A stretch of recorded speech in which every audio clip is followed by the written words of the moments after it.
Oke, assalamualaikum warahmatullahi wabarakatuh.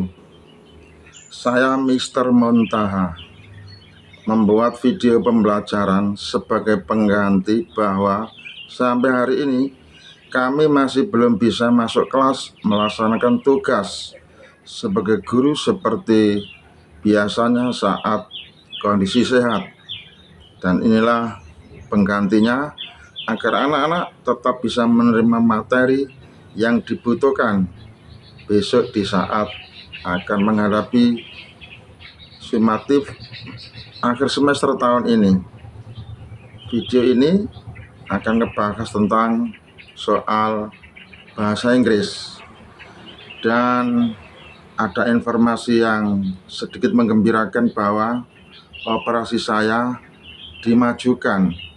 Yang jadwal semula adalah hari Senin, lalu kemudian ada perubahan jadwal, diajukan menjadi besok hari Kamis.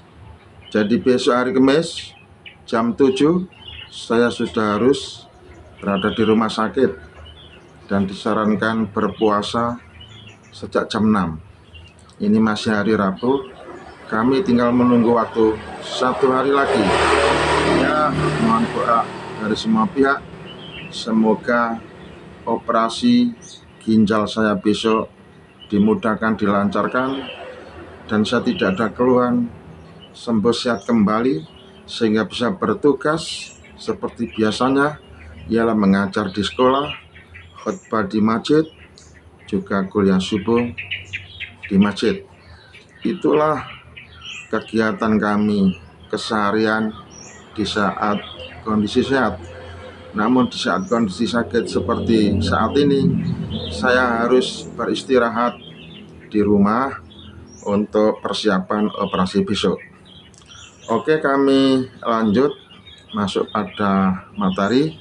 Tentu kami juga ingin menghimbau kepada rekan-rekan guru yang seprofesi seperti saya, maka tidak ada salahnya kalau kita latihan terbiasa membuat konten video pembelajaran seperti ini untuk kita suguhkan kepada murid-murid kita di grup-grup, di mana zaman sekarang eranya adalah sudah era teknologi mutakhir, maka harus kita manfaatkan untuk media pembelajaran.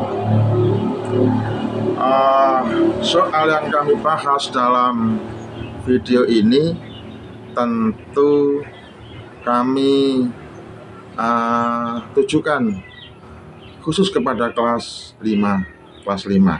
Ialah soal yang ngebahas tentang jam, mempelajari jam. Soalnya itu anak akan diuji tentang pemahaman tentang jam atau tentang fungsi dan penggunaan jam dalam bahasa Inggris. Jika kita belajar tentang jam dalam bahasa Inggris, tentu ada banyak aturan. Salah satu di antaranya ialah apabila jam itu persis, dalam arti tidak lebih ataupun tidak kurang, maka harus kita nyatakan dengan kata o'clock. Jadi kata o'clock ini adalah suatu kata yang digunakan di mana pengguna jam dalam bahasa Inggris tersebut memberikan pemahaman bahwa jam yang dimaksud adalah jam yang persis, dalam pengertian tidak lebih dan tidak kurang. Siapapun pembelajarnya, baik saya, orang lain, orang Indonesia di luar negeri, ini sudah kesepakatan secara internasional bahwa kata o'clock itu dipakai atau dinyatakan untuk menyatakan jam yang persis, tidak lebih dan tidak kurang, alias pas. Ada lagi nanti jam itu misalkan lebih seperempat, juga harus dinyatakan dengan kuarter. Kalau jam itu lebih setengah, harus dinyatakan dengan half. Kalau jam itu lebih, dinyatakan dengan kata pas. Kalau jam itu kurang, harus dinyatakan dengan kata to. Ya, itulah aturan tentang jam dalam bahasa Inggris. Tentu harus kita pahami dan kita kuasai. Nah, setelah kita menguasai perihal tersebut, karena kita bicara jam, maka ada satu syarat yang tidak boleh dipungkiri atau tidak boleh dihindari, wajib dikuasai, ialah harus menguasai tentang angka. Karena bicara tentang jam berarti sama dengan bicara tentang angka. Maka angka di dalam jam, 1 jam sama dengan 60 menit, maka setidaknya orang itu wajib menguasai angka 1 sampai dengan angka 60. Misalnya 1, 2, 3, 4, 5, 6, 7, 8, 9, 10, 11, 12, 13, 14, 15, 16, 17, 18, 19, 20, 21, 22, 23, 24, 25, 26, 27, 28, 29, 30, 31, 32, 33, 34, 35, 36, 37, 38, 39, 40, 41, 42, 43, 44, 45, 46, 47, 48, 49, 50, 51, 52, 53, 54, 55, 56, 57, 58, 59, 60. Itu namanya nguasai. Ya, bisa diucapkan tanpa berpikir, hafal secara otomatis. Nah, syaratnya harus seperti itu, dan itu butuh proses belajar yang sungguh-sungguh. Oke, saya lanjut. Aturannya sudah kita pahami, angkanya juga sudah kita kuasai. Nah, sekarang kita masuk pada soal. Soalnya kira-kira seperti ini. The school begins bla bla bla o'clock in the morning. Itu soalnya seperti itu. Saya ulang soalnya. The school begins bla bla bla o'clock in the morning. Kalau saya artikan, sekolah itu dimulai pada pukul titik-titik pagi, waktu pagi. Titik-titik ini diberi 4 pilihan: A. 7, B. 8, C. 9, D. 10. Nah, mana jawaban yang benar? Iya, secara akal sehat, secara logika, bagi orang yang punya pemikiran cerdas dengan vocab yang matang, tentu jawaban yang dipilih adalah A, 7, artinya 7.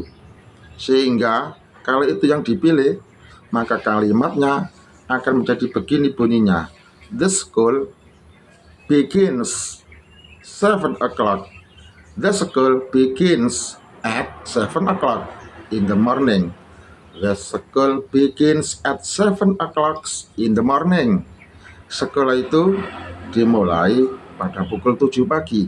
Nah, artinya akan seperti itu.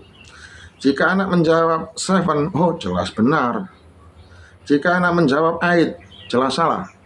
Jika anak menjawab 9, juga salah. Jika anak menjawab 10, juga salah. Karena tidak sesuai dengan keadaan atau fakta di lapangan. Bahwa faktanya sekolah itu dimulai selalu jam 7 pagi, bukan jam 8, bukan jam 9, dan bukan jam 10.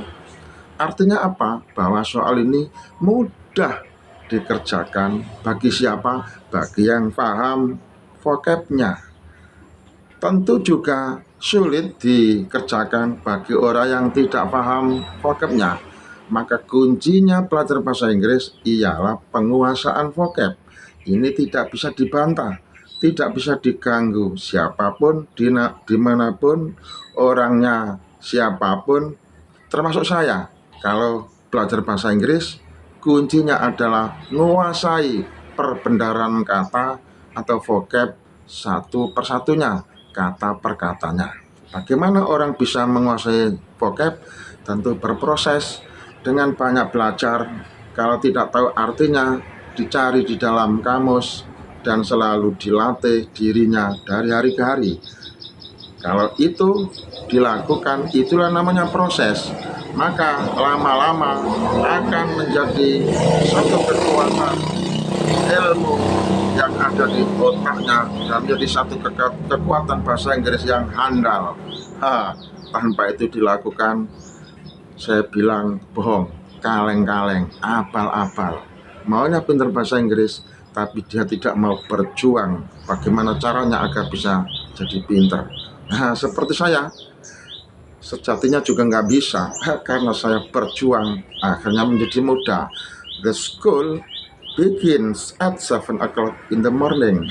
Saya bisa mengucapkan kata sederhana bahasa Inggris seperti itu tanpa menghafal, spontan bisa ngomong, saya ucapkan, dan saya paham artinya, bisa menulisnya, bisa paham maksudnya, ya karena dipelajari.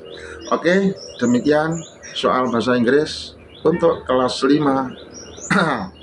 Soal nomor 1 ialah tentang jam. Harap dipelajari dan jangan sampai menyerah, apalagi putus asa. Tetap semangat. Salam dari Mr. Muntaha. Salam apa adanya dan bukan ada apanya. Selamat belajar. Wassalam.